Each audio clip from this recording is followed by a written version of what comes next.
আরো একটা চাঞ্চল্যকর খবর দিয়ে আপনাদের, বনগাঁ রেল লাইনে ফাটল, অর্থাৎ বড় সড় দুর্ঘটনা থেকে কিন্তু রক্ষা।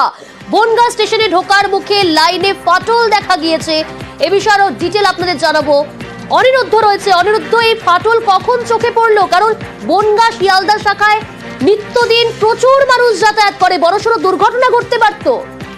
একদমই প্রিয়াঙ্কা, তোমাকে জানিয়ে রেখি যে 9:50 নাগাদ রেলের কর্মীরা প্রাথমিকভাবে লক্ষ্য করে বনগাঁ স্টেশনে ঢোকার মুখে রেল লাইনে ফাটল তারা লক্ষ্য করে এবং তার পরবর্তীতেই খবর দেওয়া হয় স্টেশন ম্যানেজারকে এবং সেখান থেকে ছড়িয়ে পড়ে। এবং বনগাঁ শিয়ালদা এই যে ব্যস্ততম রুট এবং সেখানে বলা যেতে পারে যে হাজার হাজার যাত্রী সেই রুটে যাতায়াত করে।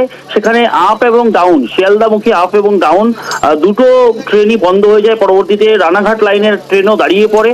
দীর্ঘক্ষণ অর্থাৎ 1 ঘন্টা ধরে এই রেল লাইন সংস্কারের কাজ চালাতে থাকে, দ্রুততার সঙ্গে কাজ করতে থাকে রেলের কর্মীরা।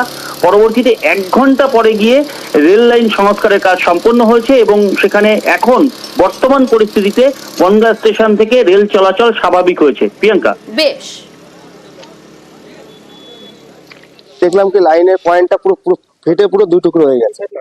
মানে যে লাইনে যে পাতে যে পয়েন্টটা থাকে, পয়েন্টের যে পয়েন্টে টানা আটকা করে সেই পয়েন্টটাই ফেটে দুই টুকরো হয়ে গেছে। ঠিক আছে, যে কারণে ট্রেন মানে ঢুকছিল সেই মুহূর্তে রেলে কিছু যারা কাজ করে তো তারা দেখে ট্রেনটাকে দাঁড় করিয়ে দিয়েছে। আমি যাবো ঠাকুরনগর, যেতে তো অসুবিধা হচ্ছে।